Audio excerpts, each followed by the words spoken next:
এক ছোট্ট শহরের রেল স্টেশনের পাশে থাকত এক ভিখারি। নাম তার গোপাল।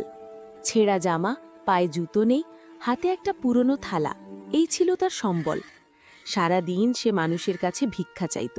কেউ 2 টাকা দিত, কেউ আবার তাড়িয়ে দিত। কিন্তু গোপালের মনে কোনো রাগ ছিল না। সে সবসময় হাসি মুখে বলতো, ভগবান তোমার মঙ্গল করুক। একদিন শীতের সকালে গোপাল স্টেশনের বেঞ্চে কাঁপতে কাঁপতে বসেছিল।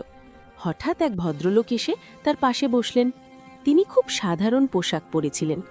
গোপাল অভ্যাস মতো তার থালা বাড়িয়ে দিল। ভদ্রলোক টাকা না দিয়ে জিজ্ঞেস করলেন, তুমি কি কাজ করতে পারো? গোপাল একটু অবাক হয়ে বলল, হ্যাঁ বাবু, কাজ পেলে অবশ্যই করব।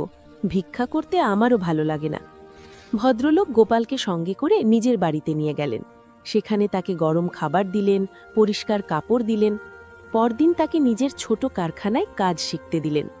শুরুতে গোপাল খুব ভুল করত, কিন্তু সে কখনো হাল ছাড়েনি। মন দিয়ে কাজ শিখতে লাগল। কয়েক মাসের মধ্যেই গোপাল কাজে খুব দক্ষ হয়ে উঠল। সে সময় মতো কাজ করত, সৎ ছিল এবং কাউকে ঠকাত না।